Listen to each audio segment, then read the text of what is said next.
그 바라나시라고 하는 도시에 녹야원이라고 하는 곳이 있습니다. 그곳에서 부처님께서 5비구를 대상으로 가장 먼저 설하신 가르침이 뭡니까?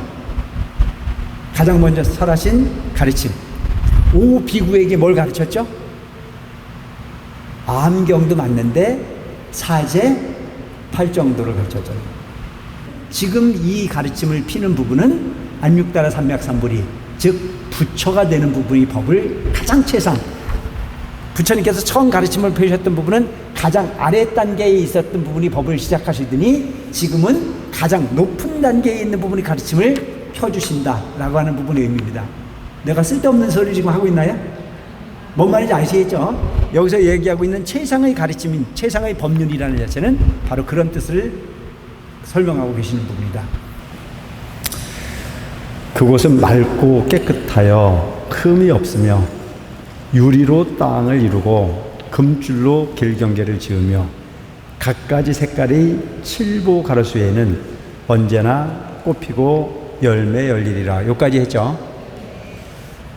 그러니까 지금 여기서 이야기하고 있는 부분은 사리불이 나중에 부처님이 성불이 되어져서 화광열애라고 하는 이름으로 부처님이 되는데, 그 부처님이 되고 난 이후에 그 나라는 바로 이렇게 티끌이 없이 깨끗하고 가는 곳마다 깨끗해서 흠결이 없으며 유리로 땅을 이루고 금줄로 길경계를 지으며 갖가지 색깔의 칠보 가르수에는 언제나 꽃이 피고 열매가 열리리라. 그만큼 그 나라는 견고하다는 얘기예요. 자, 우리가 사는 세상은 어때요? 우리가 사는 세상은 견고하지 않죠. 거짓이 난무하고 이선이 난무하고 진실인 줄 알고 받아들였더니 거짓이고, 그런 경우가 너무 많잖아요. 그래서 오늘날 우리가 흔히 보면 하는 얘기가 눈 감으면 코백하는 세상이다. 그러니까 우리가 사는 이 세상을 지금 우리는 악세라고요. 악세. 믿을 수 있는 사람이 있어요, 없어요? 옛날에는 한어머니 뱃속에서 나온 형제는 믿을 수 있었는데 믿어야 안 믿어야? 대답을 안 해. 다 물질만 있지 사람이 보이지 않는 부분 시대에 살고 있는 건 아닐까. 다 잘 살고 싶은데 상대방 원망만 하지 내가 어떻게 살 건가를 고민하지 않아요. 오늘 낮에 어떤 사람이 와가지고 상담을 왔는데 뭐라고 상담을 왔냐면 막 요양보호사를 하시는 모양이에요. 요양보호사. 근데 조금 어눌하셔 이분이. 그래서 요양보호사를 하는데 요양보호사도 아마 이렇게 좀 그 그룹을 져가지고 어떤 책임자 밑에 들어가서 그 역할을 하는데, 그 책임을 져서 일하는 사람이 뭐 주민등록 그 번호도 갖고 있고 뭐 다 갖고 있는데 이분이 너무 좀 이렇게 세상을 잘 모르시는 분이야. 그러니까 전화기를 빌려다니까 전화기를 빌려준 거야.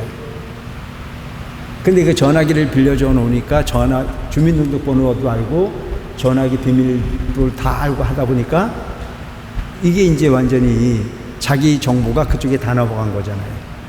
그래 줘놓고 불안한 거야. 아, 스님 뭐가 잘못하고 안 잘못한 건 내가 어떻게 하냐. 금융기관에 알아봐야지. 나한테 갖고 온들 그게 무슨 가치가 있냐. 그러니까 줘놓고도 불안한 거예요. 그래서 그런 부분처럼 요즘 못 믿은 세상이 됐다. 그래서 내가 그럼 그 본인이 가지고 있는 통장이 무슨 통장이 있냐. 통장은 그래 다 막았냐. 통장은 막았는데 혹시 이 돈을 가지고 딴 금융권에 가서 돈 빼간 건 그 빼가지고 갈 수 있는 걸 통장이 없는 돈은 못 빼가지고 간다. 대출은 안 되냐. 대출은 얼굴 가서 보여줘도 잘 안 해주는데 전화기 갖고 대출을 어디 해주냐. 산중에 사는 나보다도 모르더라고. 그러니까 어쨌든 이 세상은 그만큼 불안한 세상이에요. 불안한 세상. 믿지 못하는 세상. 눈 감으면 커져가는 세상이 적나라하게 펼쳐져 있는 부분의 삶이 우리 삶이 아닐까. 부처님의 정토의 세상이 되면 그런 부분이 없이 내 거와 네 것이 구분이 없어. 양심이 딱 새겨 살면 그런 세상이 참 편안할 것 같아요. 그죠? 양심이 살아있는. 그래서 지금 그런 세계를 이렇게 표현한 부분이 아닐까. 그 나라의 모든 보살들은 뜻과 생각이 견고하고 여기서 그 나라의 모든 보살들은 뜻과 생각이 견고하다는 얘기는 뭐냐면은 번뇌가 없고 거짓이 없으며 위선이 없어. 진실하다는 얘기죠. 진실해. 그래서 나도 진실하고 너도 진실하고 모두가 진실한 세상을 살면 얼마나 좋은 세상일까. 신통바라밀 고루 갖추며, 신통바라밀이 모든 보살들이 신통바라밀을 갖춰서, 신통력이라는 자체는 육신통이 있다고 얘기해요. 육신통. 육신통 중에서 첫째 신족통, 가고 싶은 곳을 마음대로 갈 수 있는 능력. 천안통, 보고 싶은 부분을 다 볼 수 있어. 세 번째는 천이통, 귀가 열려서 무슨 소리 하는지 다 알아. 참 좋겠죠. 여러분들은 들려요, 안 들려요? 안 들리니까 듣고 싶어, 안 듣고 싶어? 난 들려도 골치 아플 것 같아. 그죠? 안 들리는 게 편하지. 그거 들어보려고 애쓰면 좋은 소리만 하고 왔어? 그런 세상이 되려면 좋은 소리만 하는 세상이 돼야 되겠죠. 근데 좋지 않은 소리가 들리면 그거 서로 불편한 세상이잖아요. 그래서 우리가 나이가 들어서 눈이 좀 덜 보이고 귀가 좀 들리는 것도, 덜 들리는 것도 꽤 괜찮은 것 같지 않아요? 꽤 괜찮은 거예요. 좀 덜 보이고 조금 덜 듣고. 왜? 필요 없는 것은 안 듣는 게 약일 수 있으니까. 천이통, 타심통, 상대방의 마음을 정확하게 볼 수가 있어. 아무리 와서 꾸며도 그 속이 다 보이잖아요. 우리가 가끔 보면 이제 오랫동안 살다 보면, 여러 자식을 기르다 보면 그 자식 얼굴만 쳐다봐도 왜 왔는지 알아요, 몰라요? 우리 엄마들이 애가 말을 못할 때 울어도, 우는 소리만 들어도 그 아이가 배가 고파서 우는지 똥을 싸서 우는지 안 되면서요. 일종의 타심통이야. 상대방을 정확하게 볼 수 있는 타심통. 그 다음에 숙명통, 그 사람의 전생을 다 볼 수 있어. 누진통, 모든 번뇌로부터 철저하게 자유로울 수 있는 이와 같은 신통력을 우리는 신통바라밀이라, 육신통을 갖추었다. 고주 갖추며 수없는 부처님 처소에 찾아가서 보살도를 잘 배우리니 이 보살들은 화광불이 교화하실 바이니라. 이런 모든 사람들을 이렇게 거의 완벽에 가까운 부분을 부처님께서 교화를 하시니까 교화하기가 편해요, 힘들어요? 편해, 힘들어? 얼마나 좋을까? 요즘을 치면, 자, 서울대학교 교수가 하기가 편해요? 저 공부 못하는 사람들 가르치는 교수가 편해요? 서울대 교수가 훨씬 편해. 왜? 웬만한 건 알아서 하니까. 여기서 이야기하고 있는 부분은 뭐냐면, 화광불이 제도하는 그 나라는 그만큼 성숙한 나라라는 거예요. 성숙한 나라. 그러니까 부처님도 중생제도를 하러 가는데 좀 좋은 동네가 있고 조금 덜 좋은 동네가 있어. 내가 보니까 그래. 스님도 복이 많아야 돼. 근데 내가 보니까 김해 해성사주니까 꽤 할만해. 여기 진짜 불신이 있으니까. 근데 불신이 없는 곳에는 해도 안 돼. 아무리 빌어도 안 되고, 뭐 아무리 설명을 해도 안 되고, 말아놓고 앉았으면은 하는 대로 듣는 게 아니고 전부 다 거꾸로 엎어가가지고 엉뚱한 짓 하고 앉았고, 이런 경우가 많아. 내가 어디라고 이야기를 하면 안 되지. 근데 여기는 참 말귀를 잘 알아먹어. 뭐 얘기를 하면 그래도 하려고 애도 많이 쓰고 적극적으로 뭔가 노력을 하고 눈으로 변화가 팍 나타나. 그러니까 이번 같은 부분에 우리가 저희 어린이 여름 불교 같은 걸 해보니까 참 이런 동네가 없어. 우리끼리 얘기인데 참 괜찮은 동네야. 뭐 그냥 말을 해놓으면 서로 그래도 참여하려고 애쓰고, 그래도 주지가 뭐의 목적이 있는지 무슨 뜻으로 이걸 하는지 다 헤아리니까 협조가 잘 되는 거죠. 그러니까 혼자 생각 갖고는 안 되는 거예요. 스님이 아무리 이걸 좀 제대로 발전을 시켜보겠다고 목표를 정해도 따라주는 사람이 없으면 안 되는 거잖아요. 그러니까 아이들도 그 아이들 이뻐하는지 알아요, 몰라요? 알아요. 걔들이 기분이 좋은 거예요. 뭐 밥을 못 먹어서 여기 와서 그리 기분이 좋겠어요? 눈 맞추는 사람마다 다 지들 이뻐하고 하니까 지들은 여기가 정통인 거라. 응? 뭐 시설이 어때서 그게 아니거든요.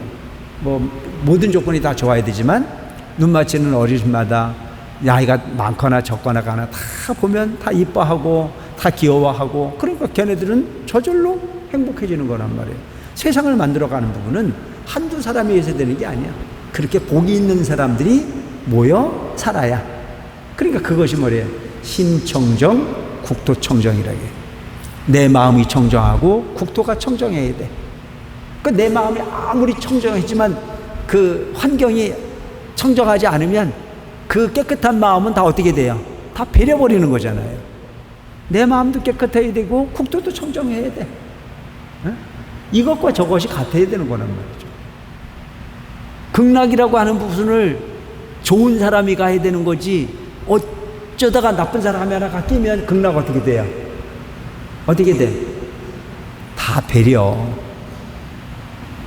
그러니까 극락을 가려거든 극락을 갈 수 있는 수준을 만들어야 되고, 정토로 가려거든 정토로 가려고 하는 수준이 돼야 된다. 이게 대단히 중요한 부분이라. 그런데 화광불이 계시는 그 나라는 그렇게 사람들이 다 수준이 아주 되는 사람들이 모여있는, 결론은 뭐예요? 복이 많다. 네가 앞으로 네가 가서 제대로 해야 될 나라는 그렇게 좋은 나라다. 불국정토와 마찬가지인 그곳에 네가 많은 보살로부터 존경받을 수 있고 그들을 가르칠 수 있는 공간에 가서 성불을 해서 살리라. 결론은 뭐냐면, 부처님 믿어서 좋은 맘 많이 만들면 그것이 법계가 다 좋아지는 부분이 순기능이 있다라고 하는 얘기가 되겠죠. 그 부처님은 왕자인데 나라와 세상 영화 버리고 최후신으로 출가하여 성불하리라. 여기서 이야기하고 있는 부분은 왕자라고 하는 부분은 뭐예요? 왕자라고 하는 부분은 항상 이야기하지만 왕자는 부귀영화의 주인공이잖아요. 부귀영화의 주인공. 왕자라고 하는 부분을 표현하는 이유는 뭐냐면, 중생으로서 가져야 될 모든 조건을 가장 완벽하게 갖춘 존재, 뭐 이렇게 생각해도 될 것 같아요. 그렇지 않습니까? 부귀영화가 다 되잖아요. 왕자니까. 시간이 가면 왕이 될 수 있는 자리고, 그러니까 선택받아야지. 그런데 그 완벽한 왕자인데도 불구하고 나라의 주인이 되는 거죠. 왕이라고 하는 부분과 세상의 영화를 다 버렸어. 이건 뭐냐면 부귀영화를 다 버렸다. 오욕과 애욕을 다. 그러니까 여러분, 진리를 얻으려거든 세속적 욕망을 다 취하고 진리를 얻기는 어렵다는 얘기입니다. 아시겠죠? 여러분들도 마찬가지잖아요. 절에 열심히 다녀서 기도하고 뭐 살다 보면 세속적 즐거움은 나하고 관계가 있어요, 없어요? 가끔 저한테 와서 그러잖아요. 스님 말 듣고 다니다 친구 다 잊어버렸어요. 절에 열심히 다니다 보니까 친목계도 다 없어졌고요, 동창도 다 어디로 가버렸고요. 정말 아무것도 없어요. 잘한다는 거예요, 못한다는 거야? 잘 살았다는 거예요, 못 살았다는 거야? 내가 알기로는 잘 살았다는 얘기야. 여기서 얘기하고 있잖아요. 그 부처님은 왕자인데도 불구하고 나라도, 그리고 세상의 영화도 다 버려서 뭐만을 추구했어요? 진리만을 추구했다. 진리만을.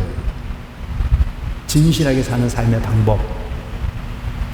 그러니까 여러분, 원숭이가 양손에다가 콩을 쥐고 가다가 개울을 건너가는데 개울을 쳐다보니까 똑같이 생긴 놈이 있어요. 그래서 그는 내 손에도 양손에 콩을 쥐고 있는데 물을 쳐다보니까 그 속에도 저하고 똑같은 놈이 두 줌 쥐고 있잖아요. 그래서 그거 뺏으려고 뻗었다가 가지고 있던 콩 다 빠졌어, 안 빠졌어? 그래. 내 손에 가지고 있는 부분을 버려야 또 다른 걸 가지고 있을 수 있지, 이걸 쥐고 또 다른 걸 가질 수가 없어요. 근데 원숭이는 잘못 알고 욕심을 내서 가지고 있었던 것 같이 잊어버리듯 내가 가지고 있는 뭔가를 놔버려야 뭐를 담을 수 있지. 이미 욕심으로써 환경으로서 중생의 욕구를 담기 위해서 애쓴 그 부분을 채워놓고 있는데 거기서 뭐를 담을 수 있겠어요. 그래서 여러분들 가끔 우리가 그런 얘기를 하잖아요.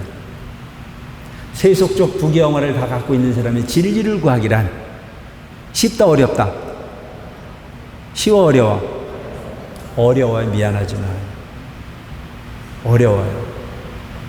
적당히 기도할 명분이 있으니까 오셨잖아요. 적당히 절에 가서 복 받고 싶은 생각이 있으니까 오시는 거 아닙니까? 인정하십니까? 어떤 사람이 나보고 그래요. 스님 왜 출가를 했냐고. 오죽깝깝했으면 출가를 했을까? 어?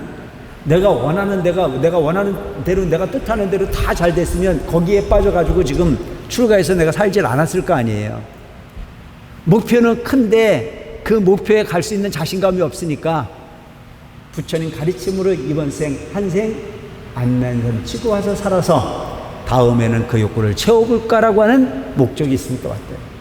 여러분들도 마찬가지잖아요. 여러분들이 원하는 대로 여러분 뜻하는 대로 다 잘 되면 그 재미에 빠져가지고 절에 올 시간 있어 없어? 물론 많은 유혹이 있지만 그래 더 나은 공부를 하기 위해서 용기 있는 마음으로 오신 분들도 많이 계시겠지만 어쨌든 현실의 삶은 보다 나은 진리를 통해서 성취하고자 하는 목표가 있으니까 이곳에 함께하고 있다고 볼 수 있는 거와 마찬가지라는 얘기죠.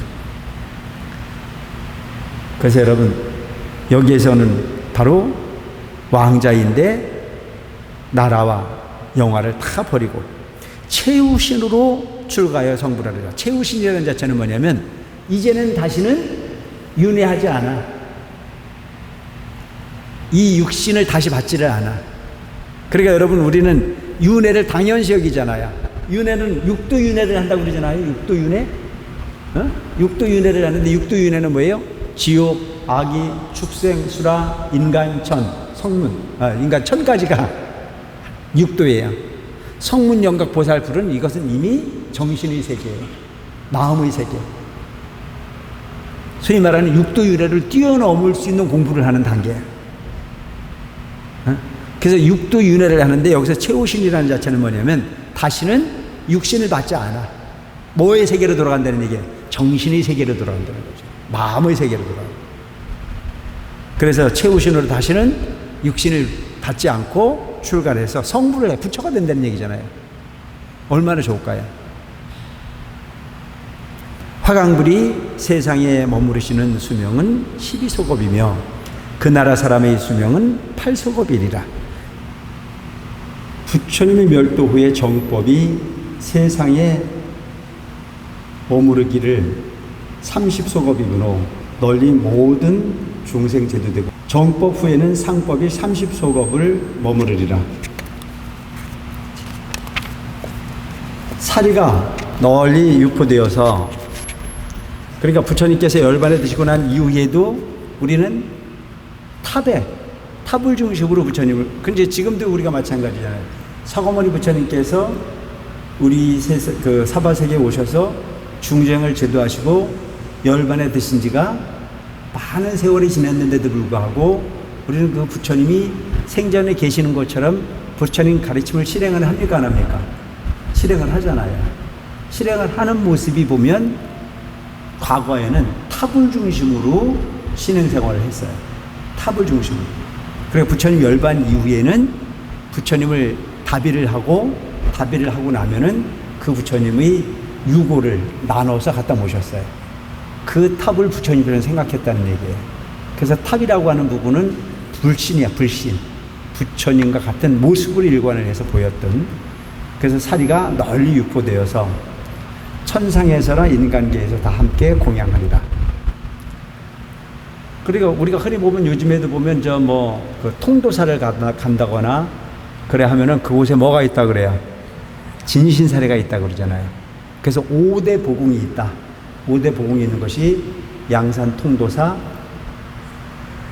설악산, 봉정암, 그리고 영월의 법흥사, 그리고 정선의 어쨌든 설악산 동정암하고 해서 5군데의 사리를 모셔놓은 공간. 그 사리를 모셔놓은 공간을 우리가 뭘로 보냐면 부처님이 상주에서 계시는 것처럼 생각하는 거예요. 그래서 사리라고 하는 부분은 공양의 대상, 신앙의 대상으로 그렇게 인식이 되어 있습니다. 사리부리 하시는 일은 이와 같아서 그 부처님 높고 거룩하여 비길 바 없으리라. 그가 곧 너의 몸이니 마땅히 스스로 기뻐하고 경배할지니라. 사리불에게 네가 앞으로 그러한 부분의 존재가 된다. 여러분들도 흔히 보면 이제 그렇잖아요. 전생이 궁금해요, 안 궁금해요? 궁금하잖아요. 내 생이 궁금해요, 안 궁금해요? 궁금하잖아요. 나도 궁금해요. 궁금한 건 당연하단 말이에요. 그런데 사리불은 아주 부처님 진리를 공부를 잘하니까 부처님께서 미리 너는 부처가 될 거야. 그리고 부처가 돼도 이러이러한 부처가 될 거야. 얼마나 좋을까요? 그러니까 그렇게 미래가 보장되어지고 인정받아지면 아마 더 착실하게 살 것 같지 않아요? 근데 문제는 뭐가 문제예요? 어떻게 될지 모르니까. 그 제일 큰 문제가 뭐냐면 어차피 베린 몸이 문제인 거라. 사고 친 사람이 또 다른 사고를 치는. 그러니까 부처님께서 그게 아니다. 일체 중생은 시류 불성이다. 여러분 절대 내가 지금부터라도 먹은 마음을 잘 먹고 가면 훨씬 좋은 인생의 주인공이 될 수 있다는 믿음을 가져가시기 바랍니다. 아시겠죠? 왜? 법화행자니까. 이 법화경이 이야기하고 있는 부분은 몇몇이 칭송하기 위함이 아니야. 생명을 가지고 있는 모든 존재는, 특히 앞으로 이 법화경 공부를 하다 보면 남무미유법 연화경이라고 경명만 읽어도 그것은 엄청난 공덕의 주인공들만 가능하다라고 하는 부분으로 설명을 해내고 계세요. 왜 그럴까요? 내 마음에 불성이 있다는 사실만 알고 가도 희망이 생기는 거잖아요. 보다 잘할 수 있다라고. 그래서 되도록이면 여러분들이 아이들을 기르거나 이럴 때도 보면 칭찬거리를 발굴하는 부모가 되시면 더 좋습니다. 아시겠죠? 칭찬거리. 근데 칭찬할 거리를 가지고 칭찬을 해야 되는데 칭찬거리도 아닌 걸 가지고 칭찬하면 심각한 문제가 생기잖아요. 애가 식당에 가가지고 밥상 위를 뛰어다니는데도 애 기죽이지 말라고 가만히 두는 사람들이 있어. 그건 잘못되는 거잖아요. 그렇게 하면 불편하다. 그 아이가 정말 잘하는 것을 찾아서 잘할 수 있다고 칭찬하는 게 중요하듯, 부처님이 지금 가르침이라는 자체는 중생을 비난하는 것이 아닌 중생에게 희망을 이야기하는 부분의 가르침이 법화경이다. 그때 사부대중인 비구 비구니 우바세 유과이와 하늘 용야차 건달바와 아수라 가르라와 긴나라 마우라 같은 대중은 사리불이 부처님의 안육따라 삼맥삼보리기를 받음을 보고, 여기서 안육따라 삼맥삼보리기라는 자체는 뭐냐면 뭐예요?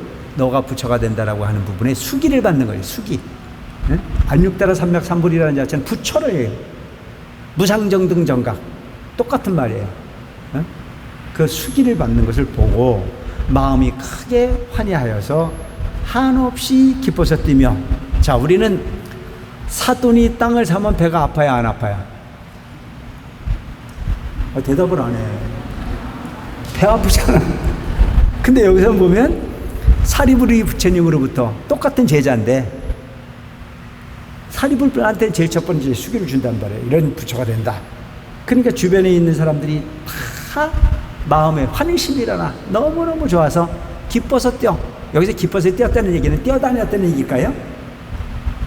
진정 마음이 그만큼 진정으로 기뻐했다. 그렇게 기뻐해서 뛰며 각각 이 옷을 벗어서 부처님께 공양하고, 여기서 옷을 벗어갖고 옷을 공양을 했을까요? 가장 소중한 부분을 부처님 전에 공양하는 부분을 그냥 등한시하지 않았다. 그래서 이 옷이라는 자체는 뭐냐, 우리가 상징적으로 이유가 중요한 거예요. 이유가, 자, 머리가 중요합니까? 발이 중요합니까? 다 중요한 건데 머리를 더 귀하게 여기잖아요. 그래서 이 옷을 벗었다는 얘기는 내가 가지고 있는 것 중에 가장 귀한 것들을 부처님에게 공양 올렸다. 그건 여러분들 잘못 생각하면 부처님은 뭘 그렇게 옷을 좋아하시나? 좋아하는 부분보다는 가장 귀한 부분의 마음을 다 올렸다. 뭐 이렇게 해석하는 것이 훨씬 더 좀 제대로 된 비유가 아닐까 싶은 생각을 하는데, 제 말이 맞는 것 같죠? 맞든 안 맞든 간에 그렇게 생각하고 가요. 그래서 이 귀중한 부분을 부처님 전에 그러니까 그 부처님이 그만큼 그 사리불에게 부처가 된다는 사실을 수기로서 말씀하셨을 때, 그것이 그냥 가식이 아닌 참 내일처럼 기뻐할 수 있는 그런 부분이 도반일 수 있는 부분이라. 석재환인 범천왕 등이 셀 수 없는 천자와 함께 하늘의 묘한 옷과 하늘의 만다라꽃, 마만다라꽃으로 부처님께 공양하니 그 흩은 하늘 옷이 휘날려서 허공 중에 머물러 스스로 돌며, 모든 하늘은 백천가지 기약을 허공 중에 한꺼번에 울고 온갖 하늘꽃이 비오듯이 내리며, 허공에서 들리는 말이 부처님께서는 이쪽 바라나에서 처음으로 법륜을 굴리시더니 이제 여기서 다시 최상의 법륜, 큰 법륜 굴리시나이다. 여기서 부처님께서 초전 법륜을 어디서 했어요? 바라나시에서 했잖아요. 그래서 여러분들이 바라나시라고 하는 자체는 뭐냐면 바로 녹야원이라고 하는 사슴동산이 있는 곳이 바로 그 바라나시라고 하는 도시에 녹야원이라고 하는 곳이 있습니다. 그곳에서 부처님께서 5비구를 대상으로 가장 먼저 설하신 가르침이 뭡니까? 가장 먼저 설하신 가르침. 5비구에게 뭘 가르쳤죠? 암경도 맞는데 사제 8정도를 가르쳤잖아요. 암경이라는 자체는 경전의 이름이고 그 내용을 이야기한다면 사제 8정도. 가장 첫 번에 설하신 가르침은 사제, 고, 집, 멸, 도. 이걸 사제라고 해요. 그래서 가장 첫 번의 가르침을 통해서 부처님이 시작이 된, 승단이 구성이 되는 것이 바라나시에서부터 시작을 하시더니 지금 이 자리에서 뭐를 가르치느냐? 다시 최상의 가르침을 가르친다. 바라나시에서 가르쳤던 부분은 초등학교를 가르치시더니 이제 법화경이라는 경전을 통해서 최상 대학의 가르침을 더 이상 배울 것이 없는 완벽한 깨달음의 세계, 부처가 될 수 있는 부분. 그러니까 여러분, 부처님이 이 사바세계에 오신 부분은 중생이 중생으로서의 낙을 얻기 위해서 가르치는 것이 아닌 부처가 되는 가르침을 위해서 오셨다라고 하는 사실을 여러분들이 기억을 해야 된답니다. 아시겠죠? 그러니까 부처님께서 여기서 오셔서 부처가 되는 법이 아닌 법을 가르쳤던 것은 뭐예요? 부처가 되는 법을 가르치기 위해서 근기를 성숙하게 만들기 위한 방편이라. 어린아이에게 모든 재산을 다 주고 싶잖아요. 자, 엄마 아버지가 돈을 버는 것은, 엄마 아버지가 열심히 사는 것은 뭐 때문에 버는 거예요? 나라 잘 먹고 잘 살기도 하지만 내가 버는 부분의 모든 재산을 내 아들한테 주고 싶은 거예요? 안 주고 싶은 거예요? 주고 싶은 거죠. 이걸 뭐라 그래요? 우리 상속이라고 하죠. 상속. 근데 그 어린아이는 그 질을 주려고 그렇게 아끼고 저축하고 노력하는데도 그 부분은 보이지 않고 뭐만 필요해? 눈깔 사탕만 필요하잖아요. 눈앞에 있는 부분이 이익만. 그러니까 우리 중생도 마찬가지였다는 거예요. 부처님께서 6년의 고행을 통해서 깨달음을 얻으셨던 부분은 중생이 부처될 수 있는 부분을 상속하기 위해서 오셨는데 그들은 그 상속의 목적에는 관심이 없어. 그래서 관심이 없으니까 그들에게 가르쳐준 것이 뭐냐면, 그들이 원하는 건 뭐냐면, 내가 왜 이렇게 괴로울까? 내가 왜 이렇게 행복하지 않을까? 중생으로서의 삶의 욕구를 채우는 게 우선이야. 어린아이가 눈깔 사탕을 원하듯, 그래서 그 눈깔 사탕을 주듯 가르쳤던 부분이 시작이 바라나시에서의 사제 8정도의 가르침이었다면, 지금 이 가르침을 피는 부분은 안육다라 삼맥삼불이, 즉 부처가 되는 부분의 법을 가장 최상, 부처님께서 처음 가르침을 펴셨던 부분은 가장 아래 단계에 있었던 부분이 법을 시작하시더니 지금은 가장 높은 단계에 있는 부분의 가르침을 펴주신다라고 하는 부분의 의미입니다. 내가 쓸데없는 소리 지금 하고 있나요? 뭔 말인지 아시겠죠? 여기서 얘기하고 있는 최상의 가르침인 최상의 법률이라는 자체는 바로 그런 뜻을 설명하고 계시는 부분이다.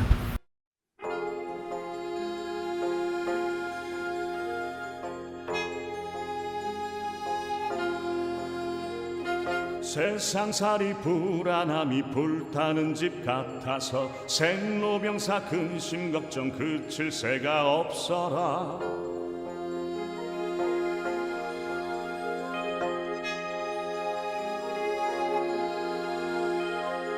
그 속에 중생들 세상 용락 깊이 들어 오직 구호하니 부처님 뿐이시라.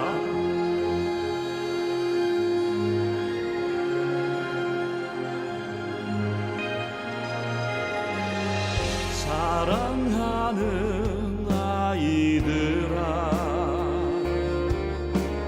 어서 빨리 나오너라. 너희들이 좋아하는 수레가 있느니라. 집 뛰쳐나와 큰 수레에 기뻐하니 일승묘법 거룩하운 보살의 법이라네. 묘법영화 묘법영화 실상묘법영화.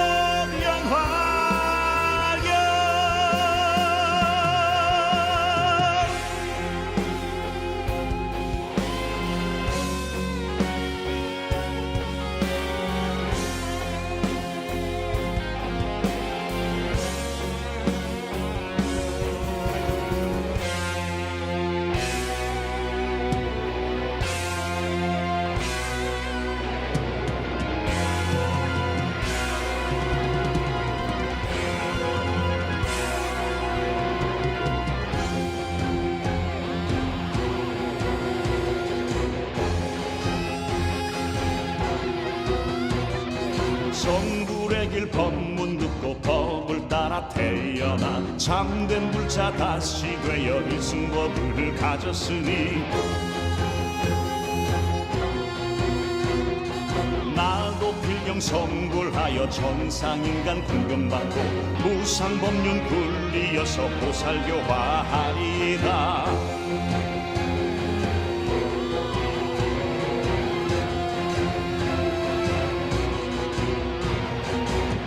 살이자여 오는 세상